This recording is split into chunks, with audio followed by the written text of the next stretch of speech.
Saudi আরবের বিরুদ্ধে তাৎক্ষণিক কার্যকর একটি নৌ অবরোধ ঘোষণা করেছে ইয়েমেনের হুতি বিদ্রোহীরা।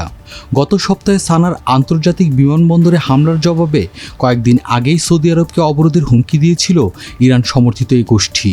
বিশেষজ্ঞরা বলছেন এই ঘোষণা 2015 সাল থেকে চলা হুতি ও সৌদি নেতৃত্বাধীন জোটের দীর্ঘ সংঘাতকে নিয়ে যেতে পারে নতুন পর্যায়ে।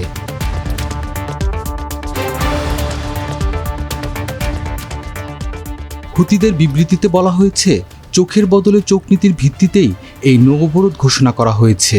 2014 সালে ইয়েমেনের রাজধানী সানা দখল করা হুতিদের অভিযোগ, প্রায় 12 বছর ধরে অন্যায্য ও নিপীড়নমূলক অবরোধ চালিয়ে যাচ্ছে সৌদি আরব।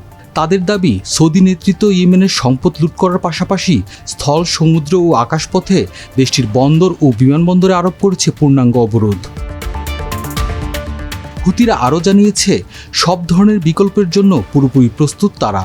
একই সঙ্গে সতর্ক করে বলেছে, সৌদি আরবের যে কোনো বোকামিপূর্ণ পদক্ষেপের জবাব হবে ব্যাপক ও ভয়াবহ।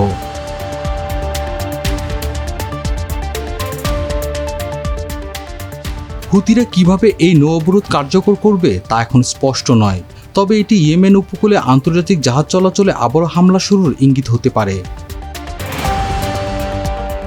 2023 সালে গাজায় ইসরায়েলের সামরিক অভিযান শুরু হওয়ার পর হুতিরা বাব আল মানদেব প্রণালী দিয়ে চলাচলকারী জাহাজে হামলা শুরু করেছিল। গত অক্টোবরে গাজায় যুদ্ধবিরতি ঘোষণা এলে বন্ধ হয় সে হামলা। লোহিত সাগরকে এডেন উপসাগরে যুক্ত করা বাব আল মানদেব বিশ্বের সবচেয়ে গুরুত্বপূর্ণ নৌপথগুলোর একটি। ইয়েমেন, জিবুতি ও ইরিত্রিয়ার মাঝখানে অবস্থিত এই প্রণালীর সবচেয়ে সরু অংশ মাত্র 29 কিলোমিটার চওড়া। এখান দিয়েই সুয়েজ খাল ব্যবহারকারী জাহাজগুলো যাতায়াত করে।